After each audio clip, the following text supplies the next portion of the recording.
Hey everybody, here's a little video partially inspired by the I Hate Dogs channel. So, if you're new to the dog culture critics, I Hate Dogs channel, one of the main things that him and his subscribers talk about is dog owners are like low IQ or stupid. Now, I'm not saying that they're wrong necessarily, but this is a really interesting topic. So many things about dog culture, it's really stupid. It's really low IQ. The lack of self preservation, the putting your own health as a low priority for the health of some kind of dog that will never return the favor. Not to mention how stupid it is that we allow pit bulls to kill toddlers. I think we're up to like 14 or 15 in 2025 already. But since we're talking about low IQ and stupidity, dog owners are not born that way. They're adopting habits that make them stupid. So today we're going to look at something called nootropics. So nootropics are, let's go to the definition.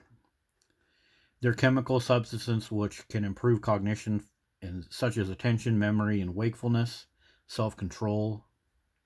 Um, the word nootropic can also be used for something that has a nootropic effect, like a good effect on your brain to help with like depression and anxiety. So iodine, as you see on the screen, if you have low iodine, you can actually have a decrease in IQ points because the effect of iodine on your body is very important. It's used in so many functions. It's connected to your thyroid function. Um, I've actually studied iodine a whole bunch because somebody I knew had thyroid problems. So give this some thought. Like your typical dog owner, do they care about this stuff? Are they going to look this up? Or are they just going to go get drugs and try to fix their problems if they have any type of problems? So here it says iodine raises the world's IQ. Wow, pretty interesting. So let's go to this little study right here. So, what I'm getting at with this whole thing is dog owners don't care about their own nutrition.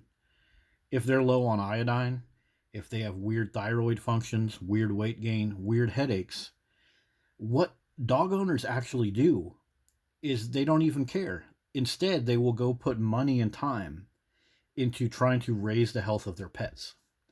So check this article out. This is a study that reveals the gap between dog owner perceptions and the reality of pet health.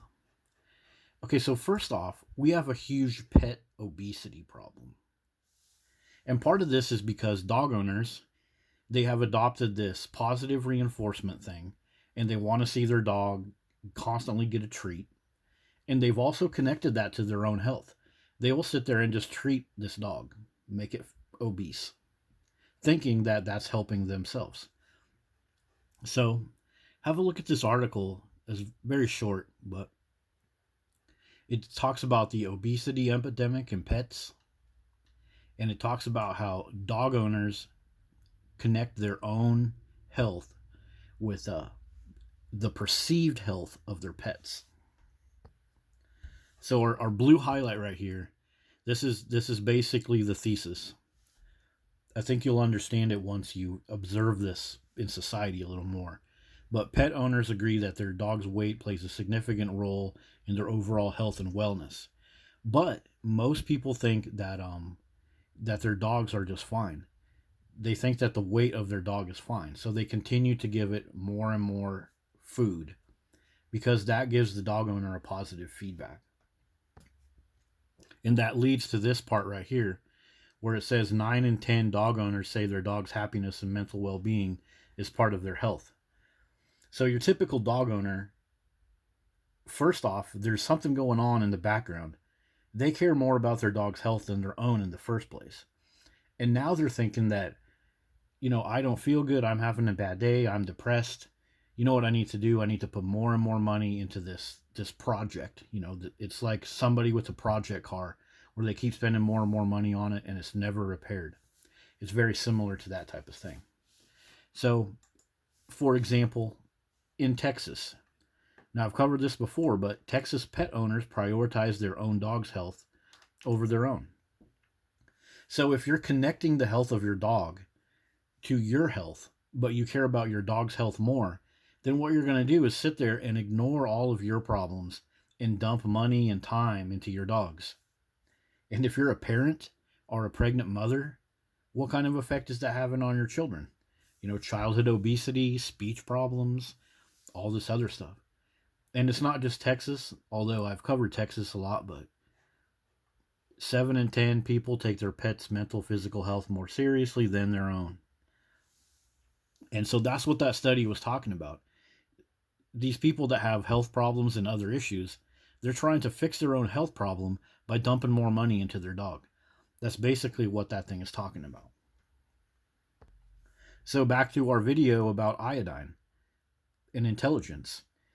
So like I mentioned before, I Hate Dogs, he notices that dog owners are stupid. That's his opinion. Well, part of the problem is they just don't take care of their own nutrition. They don't look at their iodine levels or other things.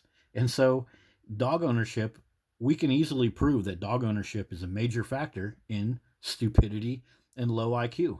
We're creating a society of emotionally compromised, suggestive, dog-worshipping people that don't give a shit about their own nutrition. They care more about dumping tons and tons of money into a dog. So let's pretend that right now I'm your typical dog owner. I got some skin problems, maybe I need to lose some weight, but I don't know what to do about that. But so what I'm going to do is I'm going to go around the internet and look at all this stuff. Instead of looking at like that Nootropics video or other things like that, this is what's going to be thrown in my face. This is what I'm going to be looking at. Best foods for dogs, best foods for senior dogs. Do I get the wellness? No, I should get the halo. Oh my goodness. Once I buy that, I'll forget about all my health problems. Oh no, I need the farmer's dog one. Oh no, I need this one. Oh boy. Or probably the raw food diet, right? I got to go with the chicken. Oh yes, that's right. Like all those YouTube channels that find a homeless dog and they feed it a bunch of chicken and steak and beef while kids go hungry, right? So yeah, this is the type of stuff the typical dog owner is going to be looking at. This is the type of ads that are going to be thrown in the dog owner's face. You need to fix your dog. Your senior dog has arthritis and you're not doing the ancestral meat diet. Oh my goodness. Oh no. Yeah, meanwhile, they're going to be forgetting about their own freaking health issues. So, when we're talking about all this stuff about calling dog owners stupid, this is where we need to be looking. I mean, calling them stupid, that's a good observation, but that's just going to make dog owners dig in deeper. We need to look at what's going on and what's creating this. Like for example, these types of foods that are being mentioned right here are very important for pregnancy, cognitive function, and if people aren't given this attention while they're pregnant, then you're going to be born less intelligent because the parents are given more money, time, effort, emotional effort into dogs. You can read up full-on published studies have been done and done and done. Foods linked to better brain power. Do you think your typical dog owner is more likely to be looking up this one right here? Or are they more likely to be looking at this bullshit? Yeah, they're more likely to be looking at this bullshit than be looking at this stuff that's going to help them be smart and have good cognitive function and not have migraines and low thyroid and all the other problems that we suffer. So there you go. That has been our look at nootropics and nutrition and the fact that dog owners care more about the nutrition of their dogs and how that might be linked to all the other dog culture critics often call dog owners stupid or low IQ. It's free speech. I'm fine with doing that. Don't take this as a rip on the I Hate Dogs channel. I'm just mentioning I Hate Dogs because I want to share this with everybody. Like, this is so powerful and so interesting. And to sit around and call people low IQ and stupid, we're kind of ending up wasting our time. And to look deeper in this, even if you like dogs, even if you don't want to get rid of dogs, this stuff is very interesting because as a dog owner, you pay less and less attention to this type of stuff right here. So, see you guys later.